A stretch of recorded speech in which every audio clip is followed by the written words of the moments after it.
I'm driving the Ferrari 296 GTS. And what's the difference between the GTS and the GTB? You'll be thinking, well, go below 40 kilometers per hour and press this button right over here. You have a hardtop convertible in 14 seconds.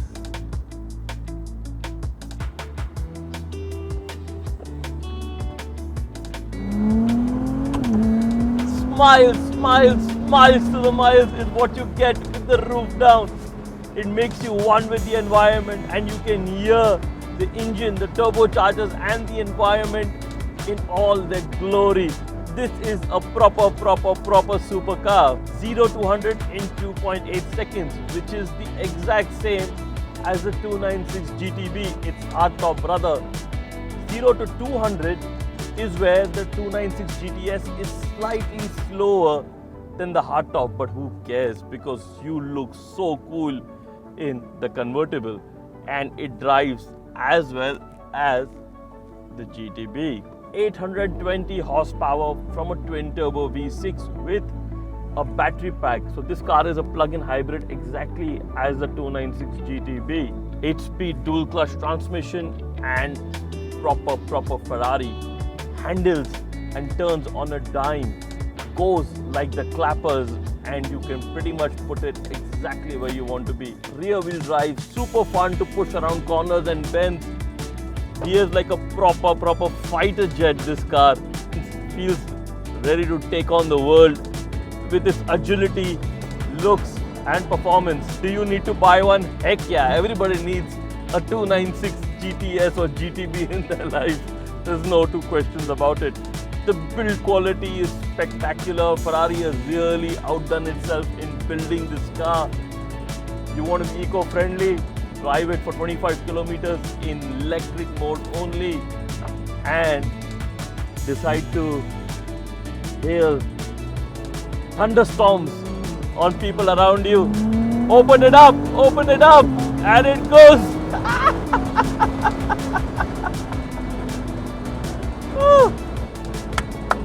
What a car. There's one interesting fact about new Ferraris. Most people haven't discussed this because they are so busy driving them and filming them and enjoying them that this usually gets left out.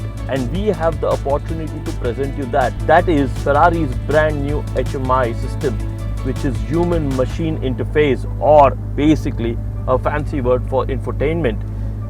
It's all touch.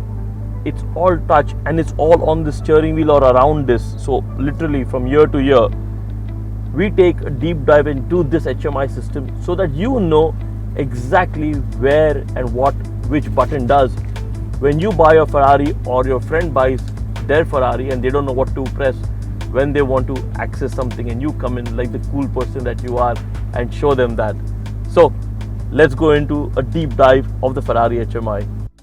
Where is the center console on the Ferrari 296 GTS? Well, there is none. And the only reason why is that Ferrari wants you to focus 100% on driving. 820 horsepower is nothing to be trifled with. And definitely you need your hands on the steering wheel with your attention on the road at all times, whether it's road driving or track driving, because this car needs your complete attention. It's like a supermodel who always wants your attention and your compliments. And that's what you need to shower her with. And that's exactly what you need to do with the Ferrari 296. Give it your complete attention. So to do that, Ferrari has made sure everything that you need is within a finger's distance, an arm's reach, and in this much space.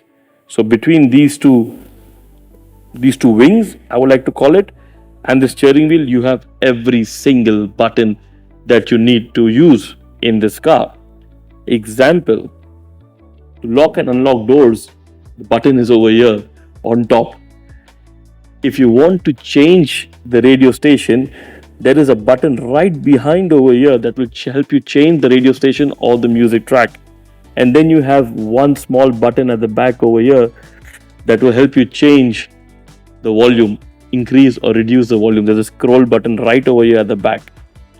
If you want your seat, which is the Aceto pack seat, to go up and down, there is another small lever over here, so you can increase or raise the ride height.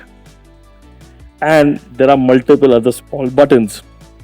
Obviously, you have the engine start stop, and then you have these drive modes over here, which is electric, hybrid, qualifying, and then full on race. So this is race, performance like they call it, and qualifying over here.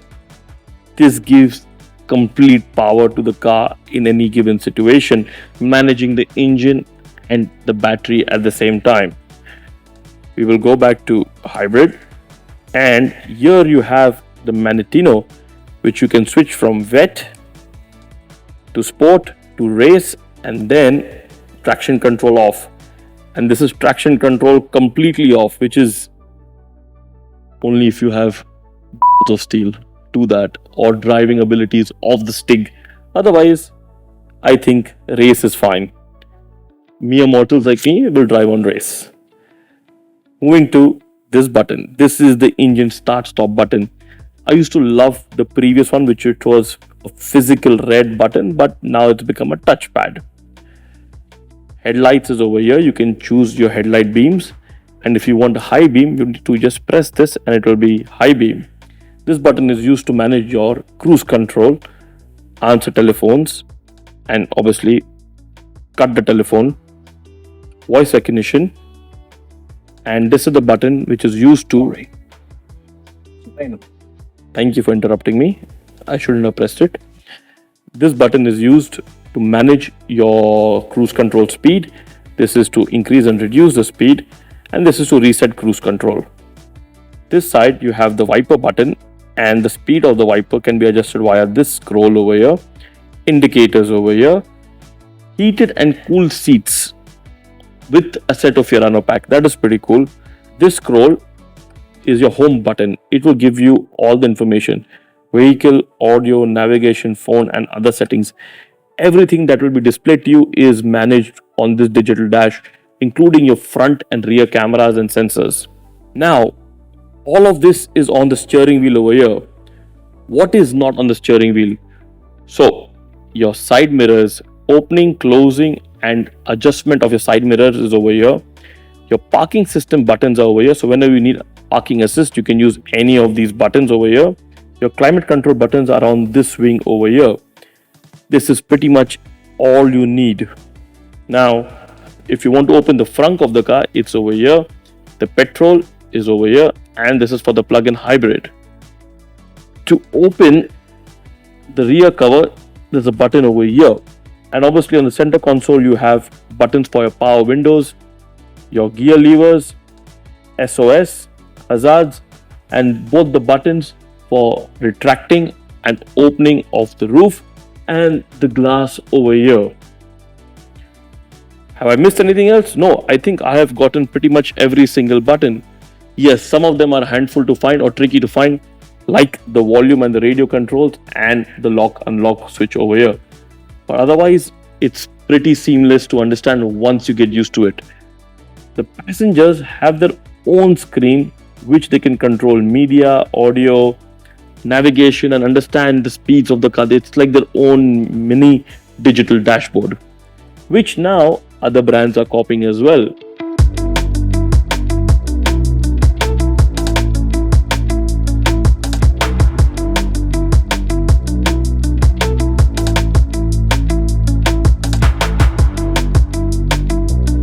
This car is super sexy.